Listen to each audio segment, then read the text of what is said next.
¿Por qué estudiar el libro de Génesis? ¿Por qué deberíamos estudiar un libro como Génesis? ¿Por qué no deberíamos preocuparnos por salvar nuestras almas? En lugar de pensar en estas cosas, como cómo será el mundo al final o como fue al principio, podríamos meternos en problemas. Carl Sagan podría venir y pelear con nosotros. ¿No es más seguro ocuparnos de decir nuestras oraciones y no pensar en estos grandes temas? ¿Por qué pensar en estas cosas remotas cuando tenemos que pensar en nuestra salvación? He escuchado frases como estas. En respuesta a ellas, podemos decir, en primer lugar, que existe una relación directa entre cómo te comportas y qué crees sobre el origen del hombre. El padre George Calciu, en sus discursos públicos a los jóvenes que viven bajo el comunismo en Rumania, dijo: te han dicho que desciendes de los simios, que eres una bestia que debe ser entrenada. Eso puede ser algo muy poderoso. La ciencia demuestra que solo somos animales y, por lo tanto, salgamos a volar una iglesia. En segundo lugar, el libro de Génesis es parte de las Escrituras, y Dios nos dio las Escrituras para nuestra salvación. Se supone que debemos conocer el significado de las Escrituras a través de todos los comentarios de los santos padres. Los padres hablaron sobre el libro del Génesis en la iglesia. Todos sus comentarios fueron en realidad sermones dados en la iglesia, porque el libro del Génesis se lee en la iglesia todos los días de la semana durante la Gran Cuaresma. Los grandes padres que hicieron esto fueron San Juan Crisóstomo, San Basilio el Grande y San Ambrosio de Milán. Sus sermones fueron tomados en forma abreviada por personas que estaban en la iglesia escuchándolos, para que otros pudieran leerlos. Por lo tanto, la lectura de estos textos se consideraba parte de la vida cotidiana de las personas que iban a la iglesia. Hemos perdido algo de esta idea hoy en día. Por lo tanto, el relato de Génesis o Apocalipsis se ha convertido de alguna manera en un reino muy misterioso. Tenemos mucho miedo de estos temas, pero los padres hablaban de ellos. Finalmente, este es el gran punto. Nuestro cristianismo es una religión que nos dice sobre lo que va a suceder en la vida eterna. Es para prepararnos para algo eterno, no este mundo. Si pensamos solo en este mundo, nuestro horizonte es muy limitado y no sabemos qué ocurre después de la muerte, de dónde venimos, a dónde vamos, cuál es el propósito de la vida. Cuando hablamos sobre el comienzo de las cosas, o el final de las cosas, descubrimos de qué trata toda nuestra vida. Primer enfoque. En cierto sentido, ninguno de nosotros sabe cómo abordar este libro. La ciencia y la filosofía modernas han llenado nuestras mentes con tantas teorías y supuestos hechos sobre los comienzos del universo y el hombre que inevitablemente llegamos a este libro con nociones preconcebidas. Algunos quieren que estés de acuerdo con sus teorías científicas particulares, otros buscan que no estés de acuerdo. Ambos parecen tener algo científico que decir, pero otros lo ven como pura poesía, un producto de la imaginación religiosa que no tiene nada que ver con la ciencia. La pregunta central que es la causa de nuestras dificultades para entender este libro es, ¿cómo vamos a leerlo literalmente? Algunos fundamentalistas protestantes nos dicen que todo es, o prácticamente todo, es literal, pero tal punto de vista nos coloca en algunas dificultades imposibles, aparte de nuestra interpretación literal o no literal de varios pasajes. La naturaleza misma de la realidad que se describe en los primeros capítulos del Génesis, la creación misma de todas las cosas, hace que sea bastante imposible que todo se entienda literalmente. Ni siquiera tenemos palabras, por ejemplo, para describir literalmente cómo algo puede salir de la nada. Como habla Dios, hace un ruido que resuena en una atmósfera que aún no existe. Esta explicación es obviamente demasiado simple. La realidad es más compleja. Luego está el extremo opuesto. A algunas personas les gustaría interpretar este libro, al menos los primeros capítulos que dan la mayor dificultad, como una alegoría, una forma poética de describir algo que está mucho más cerca de nuestra experiencia. Los pensadores católicos romanos en los últimos años,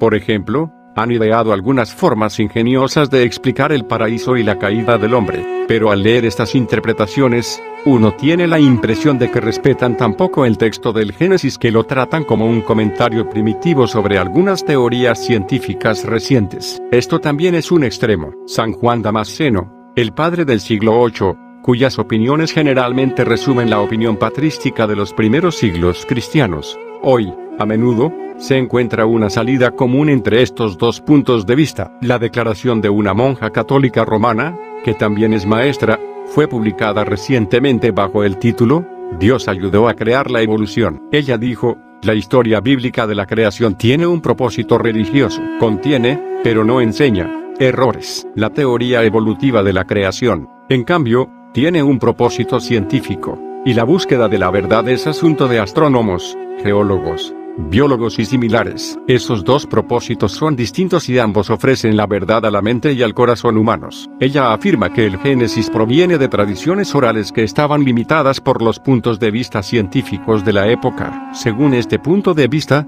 el Génesis pertenece a una categoría, y la verdad o realidad científica a otra. Génesis tiene poco o nada que ver con cualquier tipo de verdad, ya sea literal o alegórica. Por lo tanto, uno realmente no necesita pensar en la pregunta: ¿usted lee el Génesis para la elevación espiritual o por la belleza de su poesía? Y los científicos le dirán lo que necesita saber sobre los hechos del comienzo del mundo y del hombre. De una forma u otra, esta es una visión muy común hoy en día, pero lo que en realidad equivale a no considerar la pregunta en absoluto, no toma en serio al Génesis. Pero nuestro propósito al estudiar Génesis es tomarlo en serio, para ver lo que realmente dice. Ninguno de estos enfoques que hemos mencionado puede hacer esto. Debemos buscar en otro lado la clave para entender el Génesis. Al acercarnos al Génesis, debemos tratar de evitar las trampas como hemos mencionado anteriormente por un cierto grado de autoconciencia. ¿Qué tipo de prejuicios o predisposiciones podríamos tener al abordar el texto? Ya hemos mencionado que algunos de nosotros podemos estar demasiado ansiosos por tener el significado del Génesis de acuerdo, o en desacuerdo, con alguna teoría científica en particular. Expongamos un principio más general sobre cómo nosotros, con nuestra mentalidad del siglo XX, tendemos a hacer esto, en reacción a la extrema literalidad de nuestra perspectiva científica, una literalidad que es requerida por la naturaleza misma de la ciencia. Cuando recurrimos a textos no científicos de literatura o teología, estamos muy predispuestos a encontrar significados no literales o universales. Y esto es natural. Queremos evitar que estos textos parezcan ridículos a los ojos de hombres científicamente entrenados. Pero debemos darnos cuenta de que con esta predisposición a menudo saltamos a conclusiones que realmente no hemos pensado muy en serio. Para tomar un ejemplo obvio, cuando oímos hablar de los 6 días de la creación, la mayoría de nosotros ajustamos automáticamente estos días para estar de acuerdo con lo que la ciencia contemporánea enseña sobre el crecimiento gradual y el desarrollo de las criaturas. Estos deben ser períodos de tiempo indefinidamente largos, millones o miles de millones de años. Nos dice nuestra mente del siglo XX, todos esos estratos geológicos, todos esos fósiles, no podrían haberse formado en un día literal. Y si escuchamos que un fundamentalista en Texas o el sur de California insiste una vez más en voz alta que estos días duran 24 horas y que no duran más, incluso podemos indignarnos y preguntarnos cómo las personas pueden ser tan necias y anticientíficas. En este curso no tengo intención de decirte cuánto duraron esos días. Veremos esta pregunta específica más adelante. Por ahora, me gustaría instarlos a no estar muy seguros de nuestras formas habituales de ver el Génesis, y a abrirnos a la sabiduría de los hombres portadores de Dios del pasado y que han dedicado tanto esfuerzo intelectual a comprender el texto del Génesis como debe entenderse. Estos santos padres son nuestra clave para comprender los Génesis. Los 6 días de la creación. Pasemos ahora al texto del Génesis, y veamos brevemente lo que Dios trajo a la existencia durante los 6 días de la creación. 1. El primer día. Génesis 1, 1:5. 1 al principio. Este libro trata sobre las primeras cosas del mundo, pero también puede haber un significado místico en las palabras, como enseña San Ambrosio. Un principio en un sentido místico se denota con la declaración: yo soy el primero y el último, el principio y el fin. Apoc. 1:8. En verdad, aquel que es el principio de todas las cosas en virtud de su divinidad es también el fin. Por tanto, en este principio, es decir, en Cristo, Dios creó el cielo y la tierra, porque todas las cosas por Él fueron hechas y sin Él nada de lo que ha sido hecho fue hecho. Juan 1:3.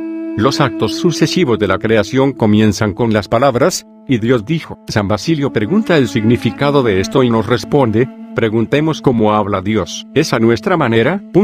Manifiesta su pensamiento oculto golpeando el aire con el movimiento articulado de la voz. Sin duda, Es fantástico decir que Dios necesita un camino tan indirecto para la manifestación de sus pensamientos. ¿O no es más conforme a la religión verdadera decir que la voluntad divina unida al primer impulso de su inteligencia es la palabra de Dios, es decir, Cristo? La Escritura lo describe en detalle para que pueda mostrar que Dios deseaba que la creación no solo se cumpliera, sino que también se llevara a este nacimiento a través de algún colaborador. Podría haber relatado todo completamente como comenzó. En el principio Dios creó los cielos y la tierra, luego Él creó la luz, luego, Él creó el firmamento, pero ahora, y así vemos que Cristo es el creador, como también lo afirma San Juan Evangelista, en el principio era el Verbo. Todas las cosas por Él fueron hechas y sin Él nada de lo que ha sido hecho fue hecho. Juan 1:3. San Pablo enseña lo mismo. Dios creó todas las cosas por Jesucristo. Efesios 3:9. En Él, Cristo, fueron creadas todas las cosas, que están en los cielos y en la tierra, visibles e invisibles, sean tronos, sean dominios, sean principados, o potestades, todas las cosas fueron creadas por Él y para Él. Colosenses 1:16. Por lo tanto, en la iconografía ortodoxa tradicional de la creación no vemos al anciano de Miguel Ángel, el Padre, creando a Adán, como en el fresco de la Capilla Sixtina, sino a Cristo. Por supuesto, es la Trinidad como un todo la que crea. El Padre manda, el Hijo crea, y en un momento veremos al Espíritu participando en esta obra, mientras se mueve o se cierne sobre las aguas. De esto escribe San Efraín el Sirio: era apropiado que el Espíritu Santo flotara como prueba de que en poder creativo Él es igual al Padre y al Hijo, porque el Padre pronunció, el Hijo creó, y convenía que el Espíritu también ofreciera su obra, y esto lo hizo flotando, mostrando así claramente que todo fue creado y realizado por la Trinidad. 1:2 Dios creó los cielos y la tierra era forma y vacía, Septuaginta, invisible e inacabada. San Basilio pregunta, ¿cómo es posible, si tanto los cielos como la tierra fueran de igual honor, que los cielos fueron llevados a la perfección y la tierra aún es imperfecta e inacabada?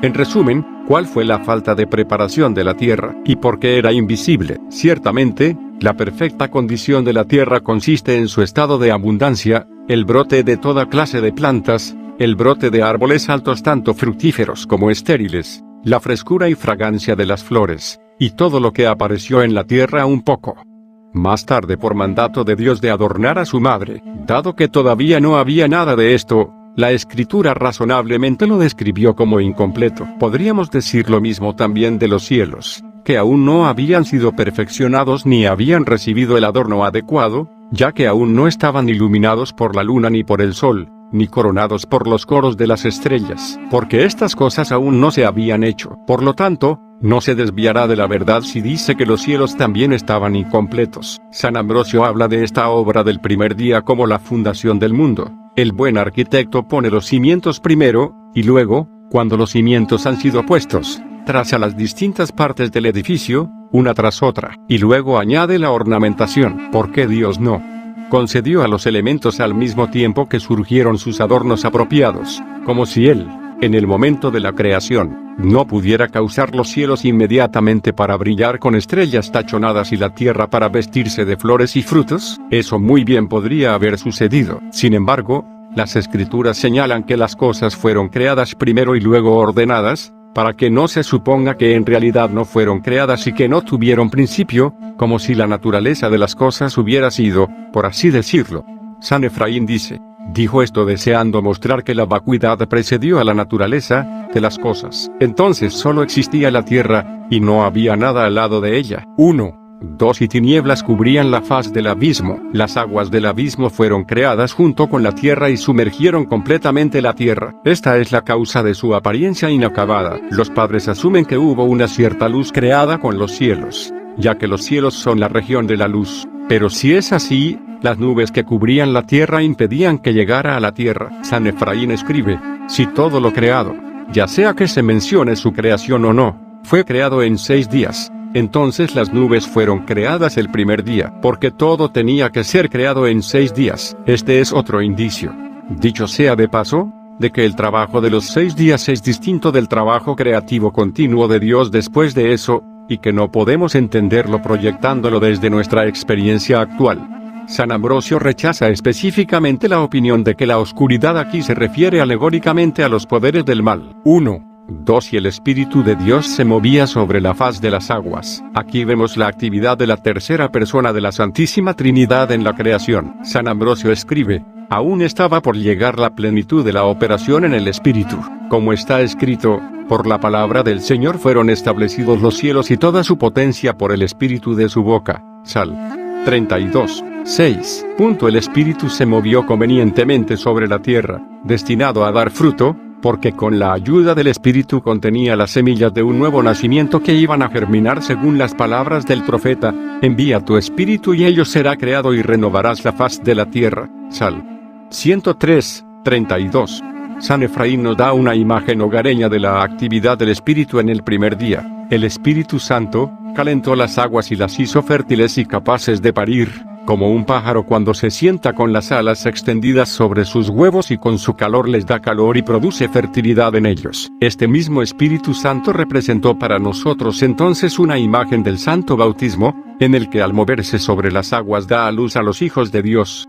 El Espíritu Santo también participó en los otros días de la creación, porque Job habla del Espíritu Divino que me hizo. Job 33, 4. 1, 3. Y dijo Dios: sea la luz. Y hubo luz. San Ambrosio escribe: Dios es el autor de la luz y el lugar y la causa de las tinieblas es el mundo. Pero el buen autor pronunció la palabra luz para revelar el mundo infundiéndole brillo y así embellecer su aspecto. Entonces, de repente, el aire se volvió brillante y la oscuridad se encogió aterrorizada por el brillo del nuevo brillo. El brillo de la luz que impregnó repentinamente todo el universo abrumó la oscuridad y, por así decirlo, la hundió en el abismo. San Efraín, en armonía con los otros padres, nos dice claramente que esta luz no tiene nada que ver con el sol, que fue creado solo en el cuarto día.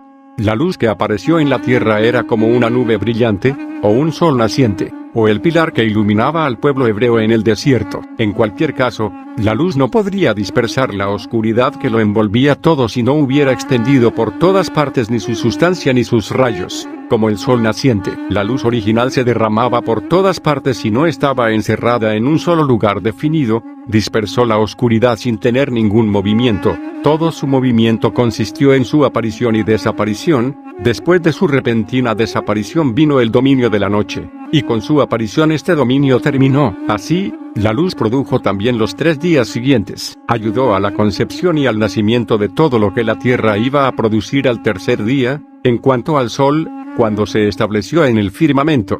1, 4. Y vio Dios que la luz era buena. Dios llama a cada etapa de su obra buena, al ver su naturaleza perfecta y virgen y, como enseña San Ambrosio, esperando la perfección de toda la obra.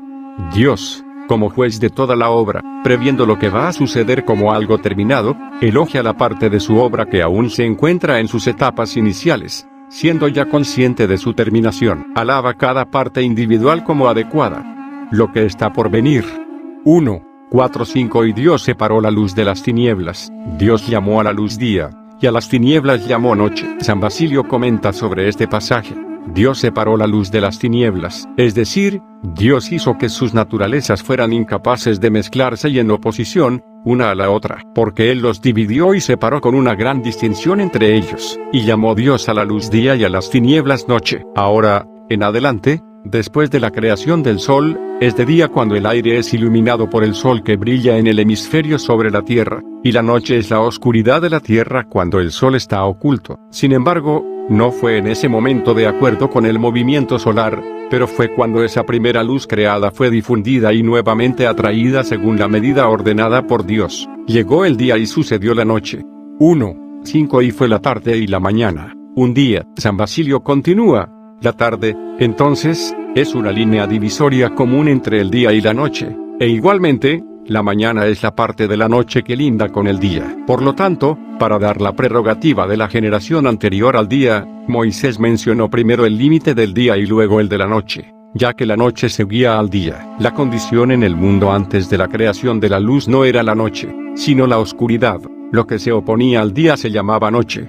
Por tanto, recibió su nombre más tarde que el día. ¿Por qué dijo uno y no primero? Es más coherente para quien pretende introducir un segundo y un tercero y un cuarto día, llamar primero al que comienza la serie. Pero dijo uno porque estaba definiendo la medida del día y la noche. Este primer día de la creación, no importa cuán largo uno pueda suponer que sea, es el comienzo del ciclo de 7 días, cada uno con su día y noche, que continúa hasta nuestros propios días. Aquellos comentaristas racionalistas que ven en los 7 días y el hecho de que la tarde precede a la mañana meramente una proyección hacia atrás de las costumbres judías posteriores, se muestran totalmente en desacuerdo con la forma patrística de ver estas cosas, y por lo tanto no pueden para responder a la pregunta, ¿de dónde y por qué derivaban los judíos estas costumbres? En el punto de vista patrístico, el texto revelado puede dar y da los orígenes literales del mundo y las razones de las costumbres judías, que ahora son cristianas, porque el día de nuestra iglesia también comienza con las vísperas,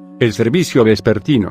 Así hemos llegado al final del día 1, el primer día de la creación. Ha establecido la medida del tiempo para todas las edades sucesivas, porque antes no había tiempo, el tiempo comienza con él, y en otro sentido también es un día diferente a los que le siguen. ¿Cómo explica San Efraín? Así, según el testimonio de la Escritura, el cielo, la tierra, el fuego, el aire y las aguas fueron creados de la nada, mientras que la luz que fue creada en el primer día y todo lo demás que fue creado después de que fue creado a partir de lo que existía antes. Porque cuando Moisés habla de lo que fue creado de la nada, usa la palabra creado, hebreo, bara.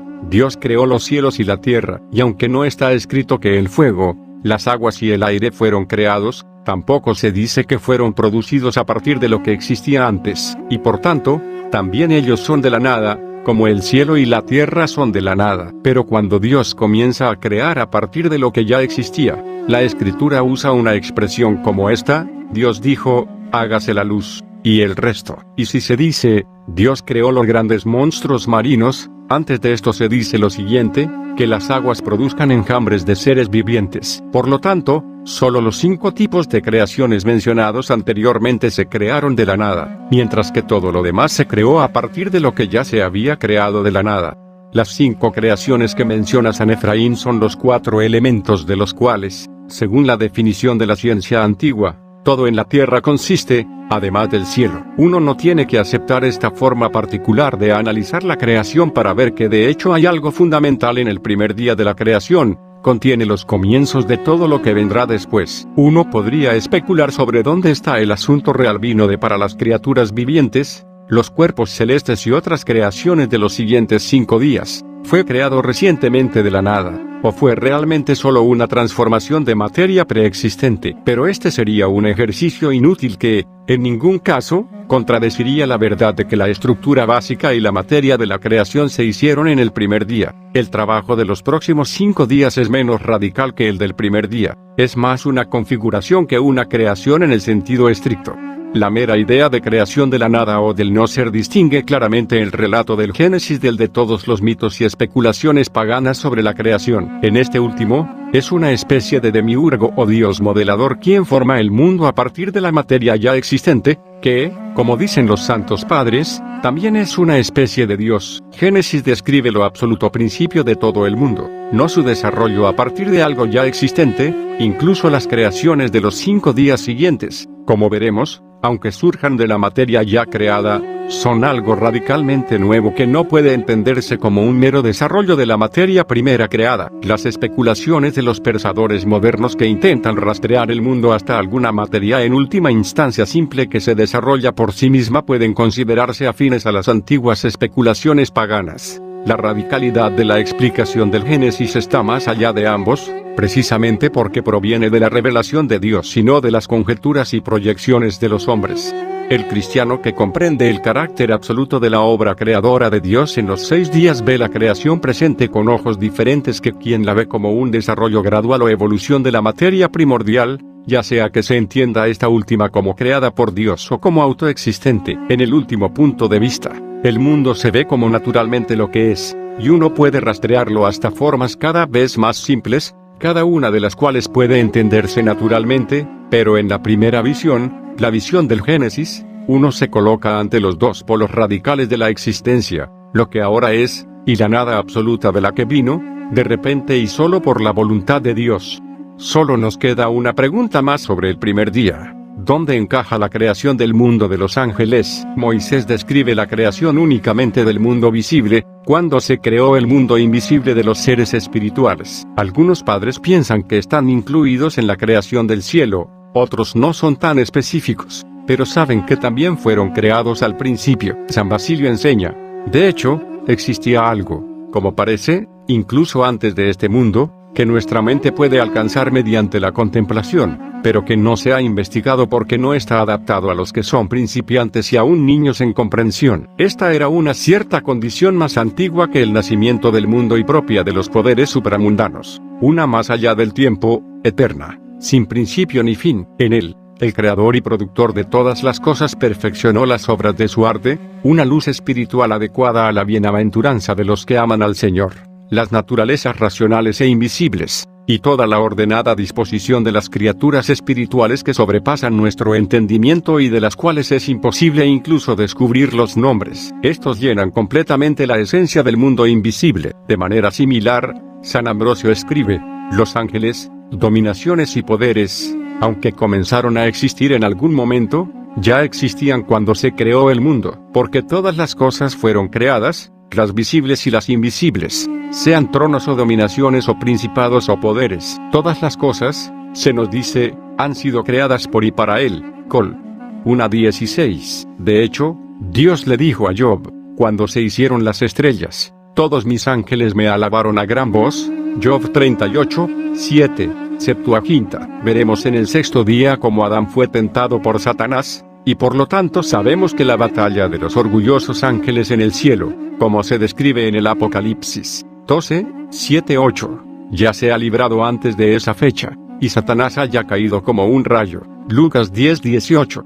2. El segundo día, Génesis 1:6-8. 1:6-8. Y dijo Dios, haya expansión en medio de las aguas, y separe las aguas de las aguas. E hizo Dios el firmamento y separó las aguas que estaban debajo del firmamento de las aguas que estaban sobre el firmamento. Y así fue, y Dios llamó al firmamento cielo. Y fue la tarde y la mañana el día segundo. Algunos han tratado de encontrar en este pasaje una visión no científica de los cielos, como si Moisés creyera en una especie de cúpula de cristal duro en la que están incrustadas las estrellas y sobre la cual hay una reserva ficticia de agua. Pero no hay nada tan fantástico en este texto. La palabra firmamento parece tener dos matices de significado en Génesis, uno bastante específico y científico, el otro general. En su significado general, el firmamento es más o menos sinónimo de cielo o cielo. Las estrellas se llaman lumbreras en el firmamento de los cielos. GN 1:14. Y los pájaros vuelan a través del firmamento de los cielos. Los cielos. Génesis 1:20. Nosotros, que hemos perdido el significado específico de firmamento, lo omitiríamos en tales descripciones y diríamos que tanto las estrellas como las aves se ven en los cielos. La idea de que las estrellas están incrustadas en esferas de cristal es una especulación del antiguo pensamiento pagano y no tiene por qué proyectarse en el texto inspirado del Génesis. Entonces, ¿cuál es el significado científico específico del firmamento en este texto? San Basilio enseña que, aunque también se le llama cielo, no es sinónimo del cielo mencionado al comienzo del Génesis. Dado que se registró tanto un segundo nombre como una función peculiar del segundo cielo, este es diferente del registrado al principio, uno de naturaleza más sólida y que proporciona un servicio especial para el universo. Creemos que este se ha asignado la palabra a una cierta naturaleza firme que es capaz de soportar el agua fluida e inestable. Y, seguramente, no necesitamos creer, porque parece haber tenido su origen, según el entendimiento general, del agua, que es como agua helada o alguna piedra traslúcida, casi como el aire en transparencia. Ahora, comparamos el firmamento con ninguna de estas cosas. En verdad, es peculiar de un intelecto infantil y simple tener tales nociones sobre los cielos. No una naturaleza firme y sólida, que tenga peso y resistencia. No es esto lo que significa la palabra firmamento. En ese caso, la tierra se consideraría más legítimamente merecedora de tal nombre. Pero, debido a que la naturaleza de las sustancias que se encuentran arriba es ligera, rara e imperceptible, llamó a esto, firmamento, en comparación con aquellas sustancias muy ligeras que son incapaces de percibir por los sentidos. Ahora, Imagina un lugar que tiende a separar la humedad y deja que la parte rara y filtrada pase a las regiones superiores, pero deja que la parte gruesa y terrestre caiga hacia abajo. De modo que, por la reducción gradual de los líquidos, desde el principio hasta el final se puede conservar la misma temperatura suave. El firmamento en Génesis, por lo tanto, es una especie de aguilucho o filtro natural que separa dos niveles de humedad atmosférica. No observamos hoy un fenómeno tan definido que podríamos llamar firmamento. Fue quizás diferente en la primera tierra formada. San Basilio cree que la función del firmamento era preservar una temperatura suave en toda la tierra. Ahora bien, da la casualidad de que conocemos un cierto efecto invernadero en la Tierra en tiempos prehistóricos. Se han encontrado plantas y animales tropicales en el hielo del lejano norte, lo que indica que las regiones del norte fueron una vez templadas. Además, en el segundo capítulo del Génesis se nos dice que antes de la creación del hombre, el Señor no había hecho llover sobre la tierra, sino que subió una neblina de la tierra y regó toda la faz de la tierra. Tierra, Génesis 2, 5, 6. La tierra primitiva, entonces, parece haber sido un lugar bastante diferente al que conocemos, un lugar universalmente templado, abundante en humedad que constantemente regó una abundante vegetación, que, como veremos, era todo lo que Dios pretendía no solo para la comida del hombre, pero aún de las bestias. Gen. 1:30. Cuando terminó esta feliz situación, pronto veremos las consecuencias de la caída del hombre, pero hay indicios de que la tierra, incluso después de la caída del hombre, conservó algunas de las características de la tierra primitiva. Miremos brevemente lo que dice la Escritura a la luz de nuestro conocimiento científico de la atmósfera. Los mismos santos padres a menudo aplicaron el conocimiento científico de su época para comprender las Escrituras, y también se nos permite hacerlo, siempre que no violemos el texto de las Escrituras y seamos humildes y moderados en nuestro propio supuesto entendimiento. La siguiente explicación, por tanto, no se ofrece como dogma sino como especulación. El mismo fenómeno de la lluvia no se menciona en el texto del Génesis hasta la época de Noé, y luego no es una lluvia ordinaria sino una especie de catástrofe cósmica. Todas las fuentes del gran abismo brotaron, y las ventanas de los cielos se abrieron, y cayó lluvia sobre la tierra 40 días y 40 noches. Gen. 7, 11, 12. Inmensas, para nosotros, casi inimaginables, cantidades de agua se derramaron sobre la tierra reduciéndola virtualmente a su estado en el primer día de la creación, cuando el abismo cubrió la tierra. Las lluvias que conocemos hoy no pudieron hacer que esto sucediera, pero el texto describe algo aún peor. Se soltó un inmenso suministro subterráneo de agua, y el firmamento, la condición atmosférica que preservaba un depósito permanente de agua en el aire. En esta luz, también podemos entender por qué Dios dio el arco iris como la señal de su pacto con Noé y todas las criaturas de que nunca más volvería a haber tal diluvio sobre la tierra. Como pudo el arco iris haber sido una señal, cuando supuestamente había existido a lo largo de los siglos anteriores? Evidentemente, el arco iris apareció entonces por primera vez. El arco iris está formado por los rayos directos del sol sobre la humedad del aire. Si la capa de nubes permanente de la tierra se disipó por la ruptura del firmamento, entonces literalmente los rayos directos del sol golpearon la tierra por primera vez después del diluvio. El arco iris había sido desconocido para el hombre antes de eso, por lo que ahora puede ser una señal para el hombre de que literalmente el suministro de humedad en el aire es limitado y ya no puede causar una inundación universal. Algunos científicos han especulado recientemente, con diferentes evidencias, que la cantidad de radiación cósmica que golpea la Tierra por alguna razón manifestó un aumento sorprendente hace unos 5000 años. Esto, por supuesto, sería cierto si las aguas sobre el firmamento hubieran servido como filtro y hubieran mantenido fuera la radiación dañina. En vista de todo esto, parecería que el tiempo posterior al diluvio es una época completamente nueva en la historia humana. Las comparativamente paradisíacas condiciones de la Tierra hasta la época de Noé, cuando una templanza universal prevalecía sobre la tierra y una abundante vegetación suplía las necesidades del hombre sin necesidad de comer carne, Noé es el primero en recibir el permiso de Dios para comer carne. Génesis 9:3. Da paso a la tierra post-diluvio más dura que conocemos, cuando hay tiempo de siembra y cosecha, frío y calor, verano e invierno.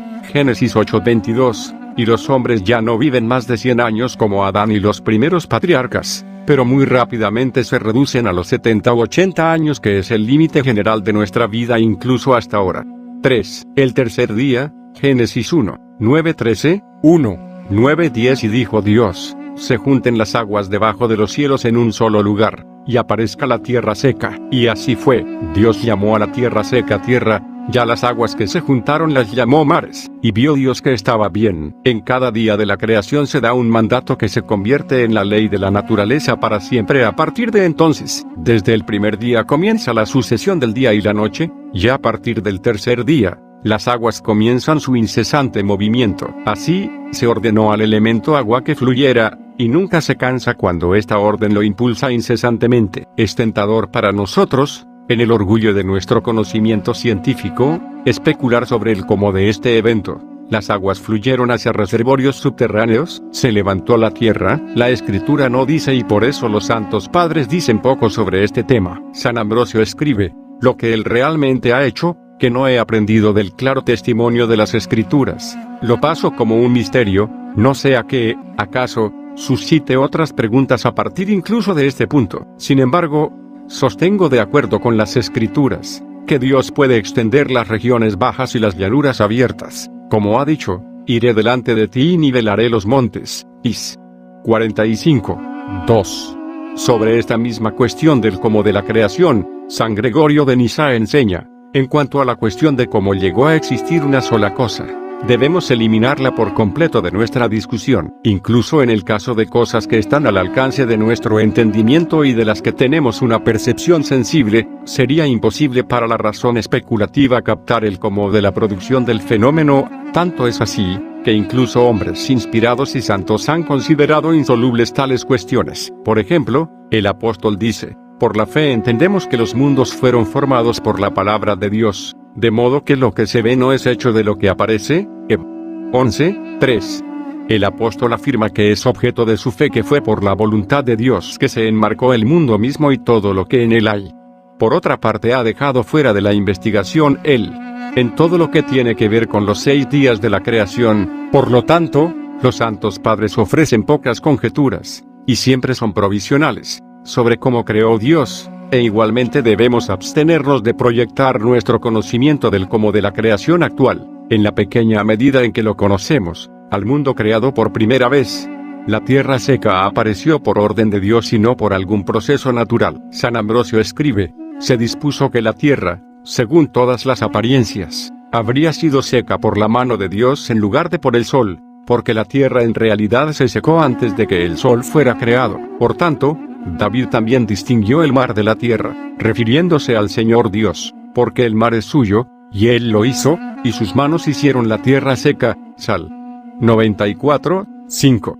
1. 11:13 Y dijo Dios, produzca la tierra vegetación, plantas que den semilla y árboles frutales que den fruto en la que esté su semilla, cada uno según su género, sobre la tierra. Y así fue, produjo la tierra vegetación, plantas que dan semilla, según su especie, y árboles que dan fruto en el cual está su semilla, cada uno según su especie. Y vio Dios que estaba bien, y fue la tarde y la mañana el día tercero. Los santos padres son unánimes al enfatizar la naturaleza milagrosa de la creación del tercer día. San Basilio enseña, produzca la tierra hierbas, y en el momento más breve de tiempo, la tierra, comenzando con la germinación para que pudiera guardar las leyes del Creador, pasando por toda forma de crecimiento, inmediatamente llevó los brotes a la perfección. Los prados estaban llenos de abundante hierba, las llanuras fértiles, onduladas con cultivos en pie, presentaban la imagen de un mar en aumento con sus espigas en movimiento, y toda hierba y toda clase de hortalizas y todos los arbustos y legumbres que había, surgieron de la tierra en ese momento con toda profusión. Y el árbol frutal, dijo, que da fruto que contiene semillas de su propia especie y de su semejanza en la tierra. Al decir esto aparecieron todos los bosques densos, todos los árboles se dispararon, los que suelen elevarse a la mayor altura, los abetos, cedros, cipreses, y pinos. Igualmente, todos los arbustos inmediatamente estaban espesos de hojas y tupidos, y las llamadas plantas de guirnaldas, los rosales, los mirtos y los laureles, surgieron todos en un momento, aunque no habrían estado previamente en la tierra, cada uno con su propia naturaleza peculiar. San Efraín el Sirio declara precisamente, las hierbas, en el momento de su creación, eran producciones de un solo instante, pero en apariencia parecían producciones de meses. Asimismo los árboles, al momento de su creación, eran producciones de un solo día, pero en su perfección y frutos, que pesaban las ramas, aparecían producciones de años. San Gregorio de Niza también enfatiza que lo que fue creado por Dios no fueron simplemente semillas o una potencialidad de crecimiento, sino las creaciones reales que conocemos. Las semillas provienen de esas plantas creadas por primera vez. Aprendemos de las Escrituras en el relato de la primera creación, que primero la tierra produjo la hierba verde, y que luego de esta planta se produjo la semilla, de la cual, cuando se derramó en el suelo, la misma forma de la planta original brotó de nuevo. Al principio, vemos, no era una espiga que se levantaba de un grano, sino un grano que provenía de una espiga, y, después de eso, la espiga crece alrededor del grano. Las plantas y los árboles aparecieron en la tierra, como repiten una y otra vez los padres, antes de la existencia misma del sol. San Juan Crisóstomo escribe, Moisés demuestra que todo se logró antes de la creación del sol, por lo que puedes atribuir la maduración de los frutos no a él, sino al creador del universo. San Basilio dice, el adorno de la tierra es más antiguo que el sol, para que los extraviados dejen de adorar al sol como origen de la vida. Ambrosio se muestra elocuente sobre este tema, antes que aparezca la luz del sol, que nazca la hierba verde, que su luz sea anterior a la del sol. Dejemos que la tierra germine antes de que reciba el cuidado propicio del sol, no sea que haya una ocasión para que crezca el error humano. Que todos estén informados de que el sol no es el autor de la vegetación. Punto. ¿Cómo puede el sol dar a la facultad de la vida el cultivo de plantas, cuando éstas ya han sido producidas por el poder creativo vivificante de Dios antes de que el sol entrara en una vida como esta? El sol es más joven que el brote verde, más joven que la planta verde. La vegetación y los árboles produjeron semillas, cada una según su especie. Esta expresión de la Escritura es clave en el pensamiento patrístico. Le dedicaremos una extensa discusión en el quinto día de la creación, cuando los seres vivientes nacieron igualmente cada uno según su especie. 4. El cuarto día, Génesis 1, 14-19, 14-19 Y dijo Dios, que haya lumbreras en la expansión de los cielos para separar el día de la noche, y sean por señales y para las estaciones, para días y años, y sean lumbreras en la expansión de los cielos para alumbrar la tierra. Y así fue, e hizo Dios las dos grandes lumbreras, la lumbrera mayor para regir el día y la lumbrera menor para regir la noche. También hizo las estrellas, y Dios los puso en la expansión de los cielos para alumbrar sobre la tierra, para gobernar el día y la noche, y para separar la luz de las tinieblas. Y vio Dios que estaba bien, y fue la tarde y la mañana el día cuarto. El cuarto día de la creación es una fuente de gran vergüenza para aquellos que quisieran encajar los 6 días en un marco evolutivo. No hay absolutamente ninguna manera de que esto se pueda hacer si el sol realmente fue creado en el cuarto día. Por esta razón, tales apologistas de la interpretación evolutiva tienen que creer que el sol realmente fue creado en el primer día con los cielos, pero solo apareció en el cuarto día, aparentemente después de que la capa de nubes de la tierra durante los primeros 3 días se había levantado. Punto. Pero debemos recordarnos una vez más que los primeros capítulos del Génesis no son un relato del desarrollo natural de la tierra de acuerdo con las leyes que ahora gobiernan este desarrollo, sino un relato de los comienzos milagrosos de todas las cosas. No somos libres de reorganizar los días del Génesis para que se ajusten a nuestras teorías. Más bien debemos humillar nuestro entendimiento para comprender lo que realmente dice el texto sagrado. Y aquí, como siempre, los santos padres son nuestra clave para esta comprensión. Como entendieron el cuarto día, los santos padres son unánimes al afirmar que el sol y las lumbreras celestiales fueron creados en el cuarto día, no aparecieron simplemente entonces. No hay razón por la cual, si el texto del Génesis lo permitiera, los padres no podrían haber aceptado la aparentemente más explicación natural de que la luz del sol iluminó los primeros 3 días de la creación, pero que el orbe del sol solo se convirtió en visible desde la tierra en el cuarto día. Que rechacen universalmente esta explicación solo puede significar que el texto del Génesis no lo permite. San Juan Crisóstomo escribe, Él creó el sol en el cuarto día para que no pienses que produce el día. San Basilio enseña, los cielos y la tierra habían venido primero, después de ello se creó la luz, se separaron el día y la noche y, a su vez, se reveló el firmamento y la tierra seca. El agua se había reunido en una reunión fija y definida. La tierra se había llenado de sus frutos apropiados, porque había producido innumerables tipos de hierbas y había sido adornado con diversas especies de plantas. Sin embargo, el sol aún no existía, ni la luna, para que los hombres no pudieran llamar al sol la causa primera y más bien de la luz, y para que los que ignoran a Dios no lo consideren el productor de lo que crece en la tierra. Si la creación de la luz había precedido, ¿por qué, ahora, se dice que el sol a su vez fue hecho para dar luz? En ese momento, el primer día, se introdujo la naturaleza real de la luz. Pero ahora la carrocería ha sido preparada para ser un vehículo para esa luz creada por primera vez. Y no me digas que es imposible que estos se separen. Ciertamente no digo que la separación de la luz del cuerpo solar sea posible para usted y para mí, pero aquello que somos capaces de separar en el pensamiento también puede ser separado en realidad por el creador de su naturaleza. Dice, para fijar los días, no para hacer días, sino para gobernar los días, porque el día y la noche son anteriores a la generación de las luminarias. Sino para gobernar los días, porque el día y la noche son anteriores a la generación de las luminarias.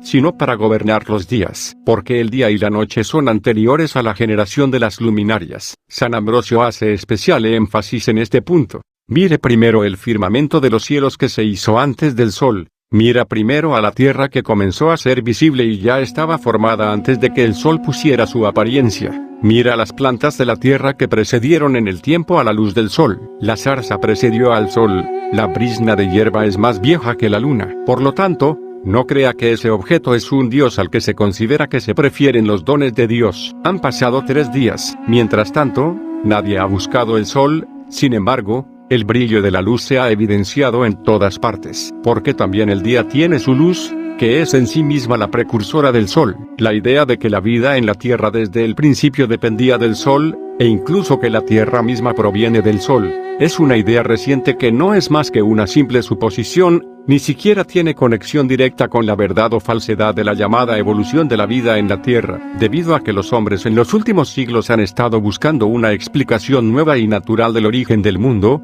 Habiendo rechazado la explicación que proviene de la revelación divina, ha parecido natural que el Sol, mucho más grande y astronómicamente más significativo que la Tierra, y el centro de la órbita terrestre, debería preceder a la Tierra, y no al revés.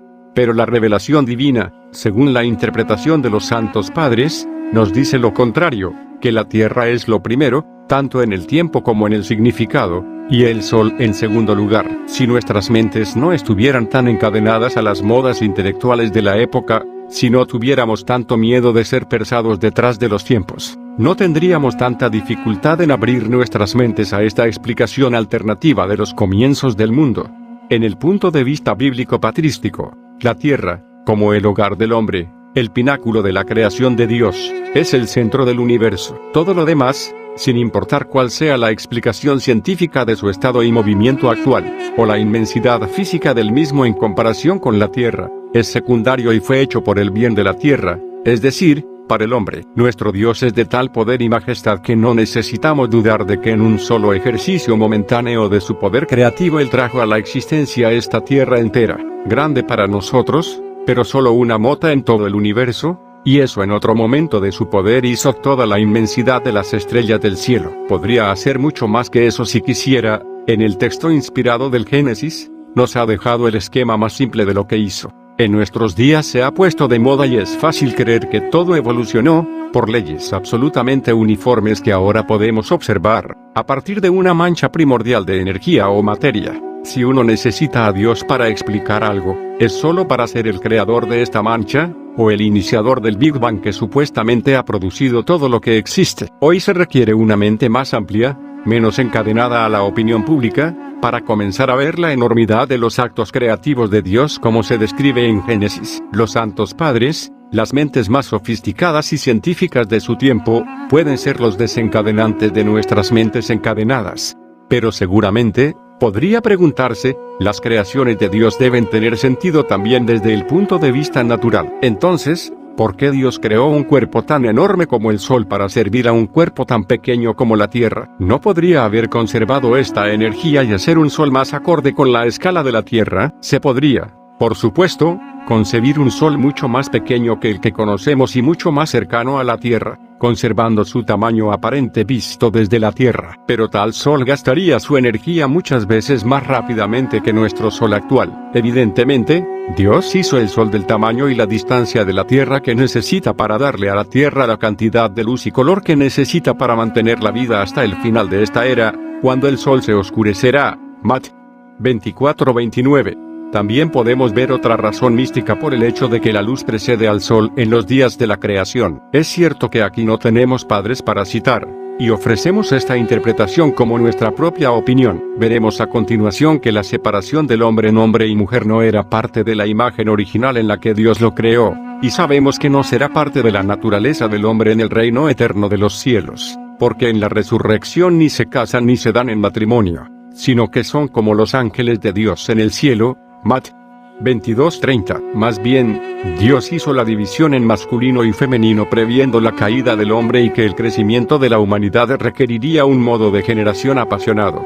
No podría ser, entonces, que el sol y la luna tampoco son parte de la imagen original de Dios de su creación, sino que solo fueron creados para marcar los días, meses y años de la condición caída del hombre. La luz original, creada el primer día, no necesitaba un cuerpo para contenerla. Al fin del mundo se oscurecerá el sol, la luna no alumbrará y las estrellas caerán del cielo. Mateo 24:29. Y en el reino de los cielos, como en el primer día de la creación, habrá una vez más luz sin el sol y la luna, porque la ciudad no tenía necesidad del sol, ni de la luna, para brillar en ella, porque la gloria del Señor la alumbró. Apoc. 21:23. Pero estos son misterios sobre los que no podemos hacer más que adivinar. 5. El quinto día, Génesis 1, 20:23, 20:23. Y dijo Dios: produzcan las aguas enjambres de seres vivientes, y las aves vuelen sobre la tierra a través de la expansión de los cielos. Así que Dios creó los grandes monstruos marinos y toda criatura viviente que se mueve, de la cual pululan las aguas según su especie, y toda ave con alas según su especie. Y vio Dios que estaba bien, y Dios los bendijo, diciendo: sean fructíferos y multiplíquense, y llenen las aguas de los mares, y las aves se multipliquen sobre la tierra. Y fue la tarde y la mañana el día quinto. En su comentario sobre el quinto día de la creación, San Juan Crisóstomo enfatiza la precisión y exactitud del orden en que se describe la creación.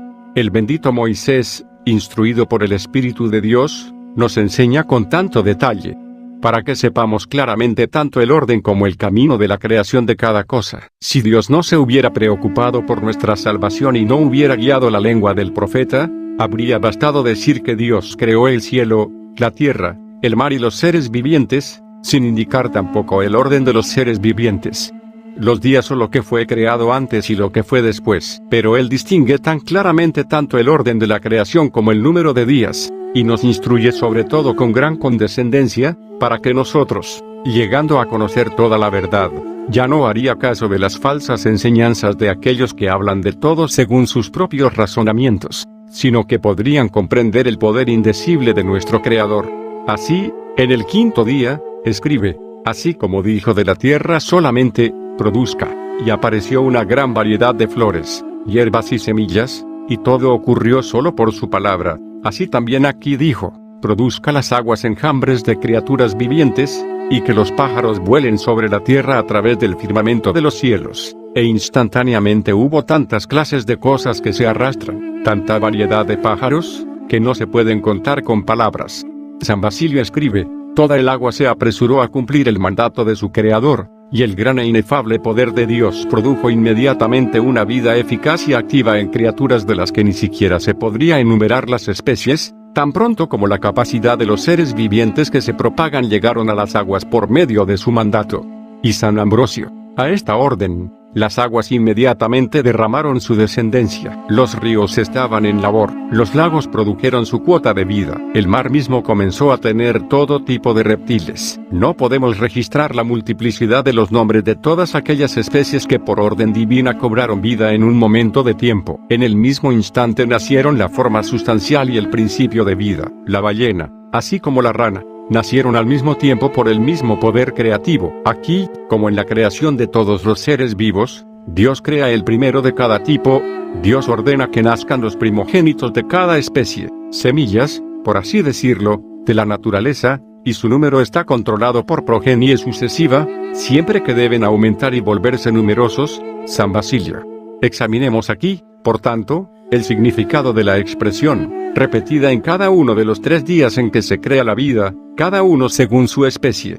No cabe duda de que los santos padres entendieron, clara y unánimemente, que en estos 3 días Dios creó todo tipo de criaturas que conocemos hoy. Esto se puede ver en sus repetidas afirmaciones de que Dios crea inmediata e instantáneamente, que es solo su palabra la que da existencia a las criaturas, que no es una propiedad natural de las aguas o de la tierra dar vida. Sobre este último punto escribe San Basilio, hablando del 6º día, cuando dijo, produzca. La tierra no produjo lo que estaba almacenado en ella, pero aquel que dio la orden también le otorgó el poder de producir. Tampoco la tierra, cuando escuchó, produzca vegetación y árboles frutales, no produjo plantas que había escondido en ella, ni envió a la superficie la palma o el roble o el ciprés que se había escondido en algún lugar de su vientre. Al contrario, es el Verbo divino el origen de todas las cosas hechas. Produzca la tierra, no deje que presente lo que tiene, sino que adquiera lo que no tiene, ya que Dios lo está dotando con el poder de la fuerza activa.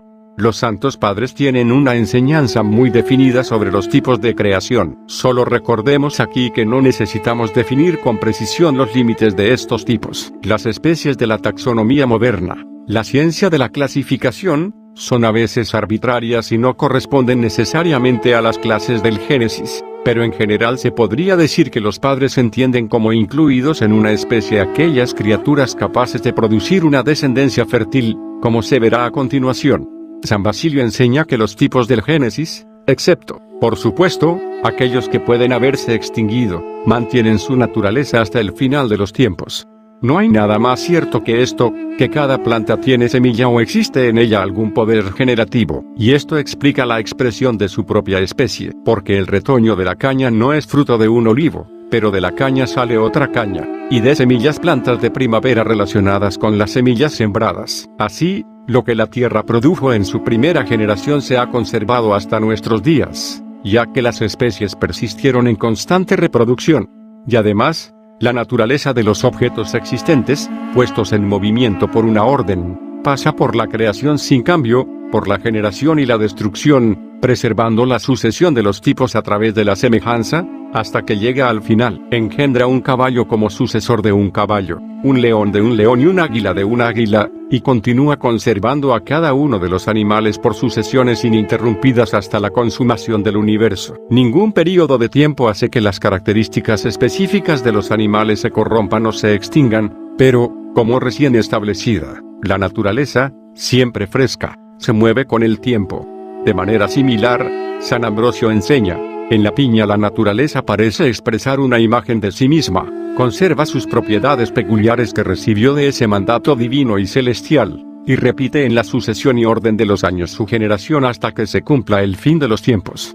Y el mismo Padre dice aún más decisivamente, la palabra de Dios impregna toda criatura en la constitución del mundo. Por lo tanto, como Dios lo había ordenado, todo tipo de seres vivientes se produjeron rápidamente de la tierra, en cumplimiento de una ley fija. Todos se suceden de época en época de acuerdo con su aspecto y clase. El león engendra un león, el tigre, un tigre, el buey, un buey, el cisne, un cisne, y el águila, un águila. Lo que una vez fue ordenado se convirtió en la naturaleza en un hábito para siempre. Por eso la tierra no ha cesado de ofrecer el homenaje de su servicio. La especie original de criaturas LibMG se reproduce para edades futuras por generaciones sucesivas de este tipo. Los intentos de los criadores, tanto de animales como de plantas, en todas las edades de crear una nueva especie mediante el apareamiento de individuos de diferentes especies, produce, cuando tiene éxito, un resultado que solo prueba la máxima patrística de la constancia de las especies. Estos híbridos estériles si no pueden reproducirse. San Ambrosio usa este ejemplo para advertir a los hombres contra las uniones antinaturales que van en contra de las leyes que Dios estableció en los días de la creación. Que generaciones puras e inmaculadas siguen sin entremezclarse una tras otra, de modo que un tímalo produce un tímalo, un lobo marino, un lobo marino. El escorpión de mar también conserva sin mancha su lecho matrimonial. Los peces no saben nada de la unión con especies exóticas. No tienen esponsales antinaturales como los que se producen deliberadamente entre animales de dos especies diferentes como, por ejemplo, el burro y la yegua, o también la burra y el caballo, siendo ambos ejemplos de unión antinatural. Ciertamente, hay casos en los que la naturaleza sufre más por la naturaleza de la contaminación que por el daño al individuo. El hombre, como cómplice de la esterilidad híbrida, es responsable de esto. Considera que un animal mestizo es más valioso que uno de una especie genuina. Mezclas especies exóticas y mezclas diversas semillas. La distinción e integridad de las semillas de cada uno de los tipos de creación es una parte tan importante del pensamiento bíblico y patrístico que sirve en el Evangelio como base para la parábola de nuestro Señor con respecto a la distinción del bien y del mal, virtud y pecado. San Ambrosio usa esta parábola, Mat. 13, 24-30, para ilustrar la integridad de las semillas de cada especie. No hay peligro de que el precepto de Dios, al que la naturaleza se ha acostumbrado, pueda quedar sin efecto en el futuro por una falla de propagación, ya que hoy la integridad de la estirpe aún se conserva en las semillas. Sabemos que el berberecho y las demás semillas extrañas que a menudo se intercalan entre los frutos de la tierra se llaman malas hierbas en el Evangelio. Estos, sin embargo, pertenecen a una especie especial y no han degenerado en otra especie por un proceso de mutación de la semilla de la planta de trigo. El Señor nos dijo que esto es así cuando Él ayudó el reino de los cielos es como un hombre que sembró buena semilla en su campo, pero mientras los hombres dormían, su enemigo vino y sembró mala hierba entre el trigo. De esto deducimos que las malas hierbas y el trigo ciertamente parecen ser distintos tanto en nombre como en especie. De ahí que los sirvientes también dijo al amo de casa, Señor, ¿no sembraste buena semilla en tu campo? ¿Cómo? Pues, tiene mala hierba. Les dijo, un enemigo ha hecho esto. Uno es la semilla del diablo, el otro, el de Cristo, que se siembra según la justicia. Por tanto, el Hijo del Hombre sembró uno y el diablo sembró el otro. Por eso la naturaleza de cada uno es distinta, ya que los sembradores se oponen. Cristo siembra el reino de Dios, mientras que el diablo siembra el pecado. Entonces, ¿cómo puede este reino ser de la misma raza que el pecado? Este es el reino de Dios, dice, como si un hombre echara semilla en la tierra. El de Cristo, que se siembra según la justicia. Por tanto, el Hijo del Hombre sembró uno y el diablo sembró el otro. Por eso la naturaleza de cada uno es distinta, ya que los sembradores se oponen. Cristo siembra el reino de Dios, mientras que el diablo siembra el pecado. Entonces, ¿cómo puede este reino ser de la misma raza que el pecado? Este es el reino de Dios, dice, como si un hombre echara semilla en la tierra. El de Cristo, que se siembra según la justicia. Por tanto, el Hijo del Hombre sembró uno y el diablo sembró el otro. Por eso la naturaleza de cada uno es distinta, ya que los sembradores se oponen. Cristo siembra el reino de Dios, mientras que el diablo siembra el pecado. Entonces, ¿cómo puede este reino ser de la misma raza que el pecado? Este es el reino de Dios, dice, como si un hombre echara semilla en la tierra. Así como la distinción de especies está relacionada con la distinción entre el bien y el mal, la confusión de especies está relacionada con la relatividad moral. Ciertamente es bien sabido cómo los creyentes en la relatividad del bien y el mal, de la virtud y el vicio, hacen uso de la teoría cosmológica de la evolución universal para defender su creencia como científica y fáctica. Si el hombre fue una vez un animal y está evolucionando hacia otra cosa, entonces, ¿cómo puede su naturaleza inconstante ser obligada a obedecer los mandamientos dados en una sola etapa de su desarrollo? El ateísmo marxista se adhirió a esta teoría de la evolución desde el principio y hasta el día de hoy la predica como una de las doctrinas cardenales de su filosofía relativista. La idea de la consistencia de la naturaleza y la integridad y distinción de sus tipos se encuentra en toda la literatura patrística. Sirve de modelo, por ejemplo, de la resurrección del cuerpo humano. San Ambrosio escribe, en su tratado sobre la resurrección, la naturaleza en todos sus productos permanece coherente consigo misma. Las semillas de un tipo no pueden transformarse en otro tipo de planta, ni producir productos que difieran de sus propias semillas, de modo que los hombres broten de las serpientes y la carne de los dientes, cuanto más. En efecto, se puede creer que todo lo que se ha sembrado resurge en su propia naturaleza, y que las cosechas no difieren de su semilla, que las cosas blandas no brotan de las duras, ni las duras de las blandas, ni el veneno convertido en sangre, pero esa carne se restaura de carne, hueso de hueso, sangre de sangre, los humores del cuerpo de humores. Podéis entonces, gentiles, que podéis afirmar un cambio, negar una restauración de la naturaleza. En una visión similar, San Gregorio de Nisa escribe, mientras que aprendemos de las Escrituras en el relato de la primera creación, que primero la tierra produjo la hierba verde, como dice la narración, y que luego de esta planta se produjo la semilla, de la cual, cuando se derramó en el tierra, brotó de nuevo la misma forma de la planta original. El apóstol, es de observar, declara que esto mismo ocurre también en la resurrección, y así aprendemos de él el hecho, no solo de que nuestra humanidad se transformará entonces en algo más noble, sino también de que lo que tenemos en ella para esperar no es nada más que lo que era al principio. Un extraño paralelo con la teoría moderna de la evolución universal se puede ver en la antigua enseñanza pagana de la transmigración de las almas, reencarnación. La reacción de los santos padres a esta idea, que condenaron universalmente, muestra cuán preocupados estaban por preservar el orden de la creación y la distinción de sus tipos de criaturas. San Gregorio de Nisa escribe: aquellos que quieren que el alma emigre a naturalezas divergentes me parece que borran todas las distinciones naturales, mezclar y confundir juntos, en todos los aspectos posibles, lo racional, lo irracional, lo sensible y lo insensato, sí, es decir, todos estos deben pasar unos a otros, sin un orden natural distinto que los excluya de la transición mutua. Decir que una y la misma alma, debido a un ambiente particular del cuerpo, es a la vez un alma racional e intelectual, y que luego se hunde junto con los reptiles, o manadas con las aves, o es una bestia de carga, o carnívoro, o nada en lo profundo, o incluso desciende a una cosa insensata, para arrancar raíces o convertirse en un árbol completo, produciendo brotes en las ramas, y de esos brotes una flor o una espina, o una fruta comestible o nociva. Decir esto, es nada menos que hacer que todas las cosas sean iguales y creer que una sola naturaleza atraviesa a todos los seres, que hay una conexión entre ellos que mezcla y confunde irremediablemente todas las marcas por las que uno podría distinguirse de otro.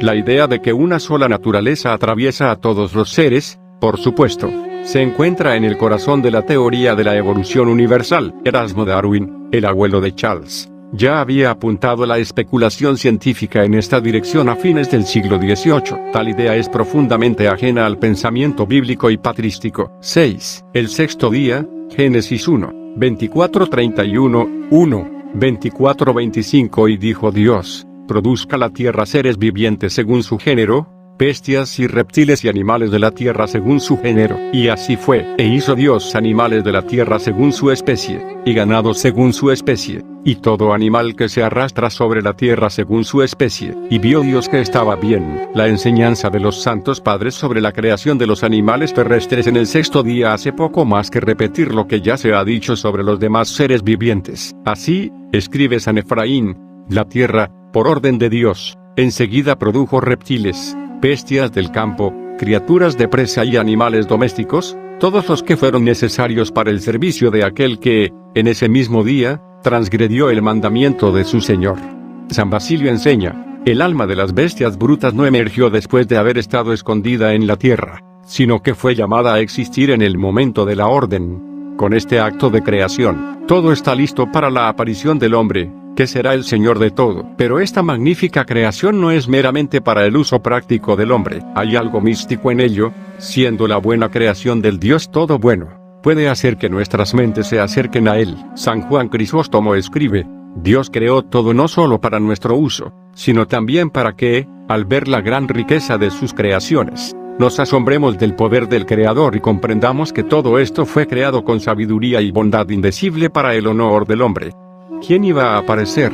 San Basilio, maravillándose de la grandeza de la creación de Dios, dice: glorifiquemos al maestro artesano por todo lo que ha hecho con sabiduría y habilidad, y de la belleza de las cosas visibles formemos una idea de aquel que es más que bello, y desde la grandeza de estos cuerpos perceptibles y circunscritos, concibamos a aquel que es infinito e inmenso y que sobrepasa todo entendimiento en la plenitud de su poder, porque incluso si ignoramos las cosas hechas, sin embargo, al menos, lo que en general está bajo nuestra observación es tan maravilloso que incluso la mente más aguda se muestra perdida en lo que respecta a la menor de las cosas del mundo, ya sea en la capacidad de explicarlo dignamente o de rendir la debida alabanza al Creador, a quien sea toda la gloria, el honor y el poder por siempre. Dios hizo el mundo, como enseña San Juan Damasceno, porque, no solo para contemplarse a sí mismo, por una sobreabundancia de bondad, consideró conveniente que hubiera algunas cosas de las que beneficiarse y participar de esta bondad. Quizás ninguna parte de las Escrituras expresa también la imponente majestad de Dios en su creación, y la nada del hombre en comparación, como lo hace el pasaje en el que Dios le habla a Job desde el torbellino.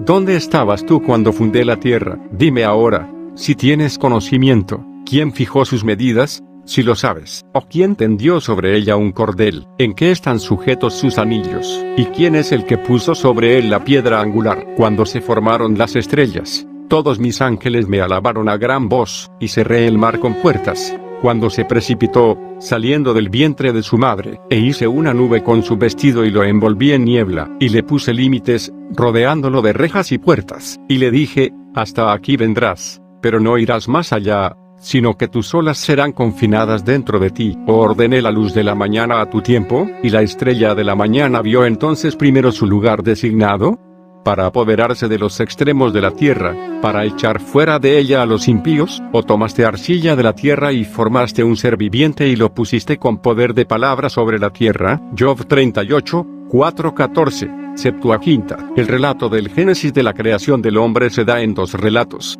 los del capítulo 1 y el capítulo 2, estos los examinaremos en el próximo capítulo.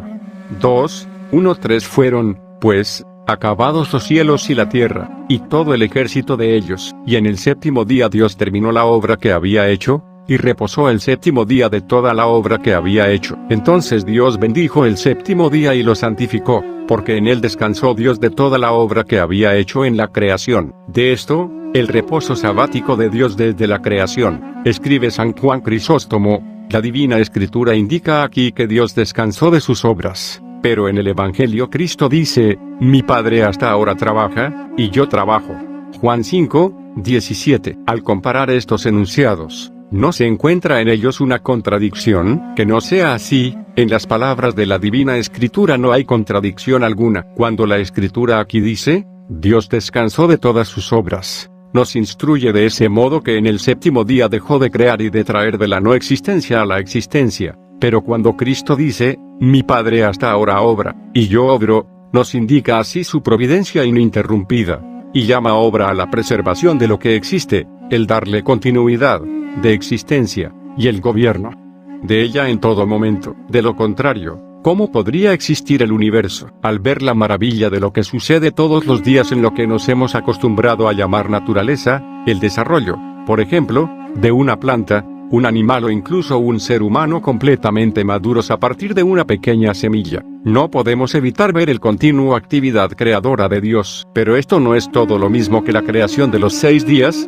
la creación original de todo lo que existe. El primer capítulo del Génesis describe esta creación única e irrepetible. Al estar acostumbrados a la obra de Dios en nuestro mundo actual, difícilmente podemos concebir ese otro tipo de obra que hizo en los 6 días. El mundo, entonces, aunque perfecto y completamente formado, todavía era nuevo. San Gregorio el teólogo enfatiza que cuando Dios quiso crear a Adán del polvo, el Verbo, habiendo tomado una parte de la tierra recién creada, con sus manos inmortales formó mi imagen. San Efraín el Sirio enseña, así como los árboles, la hierba, los animales, los pájaros y el hombre eran al mismo tiempo viejos y jóvenes, viejos en la apariencia de sus miembros y estructuras, jóvenes en el momento de su creación. Así también la luna era al mismo tiempo vieja y joven, joven porque acababa de ser creada, vieja porque estaba llena como el día 15.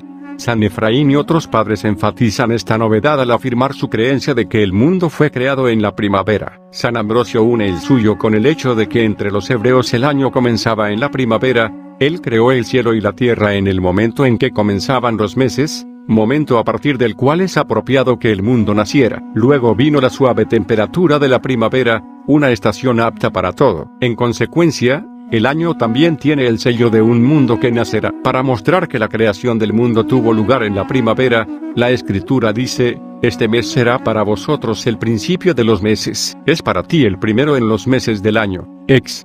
12. 2. Llamando al primer mes la primavera. Era apropiado que el comienzo del año fuera el comienzo de la generación. Ahora, después de esta mirada a la comprensión muy realista de los santos padres de los 6 días de la creación, pasemos a la cuestión más compleja de la realización de la corona de la creación de Dios, el hombre.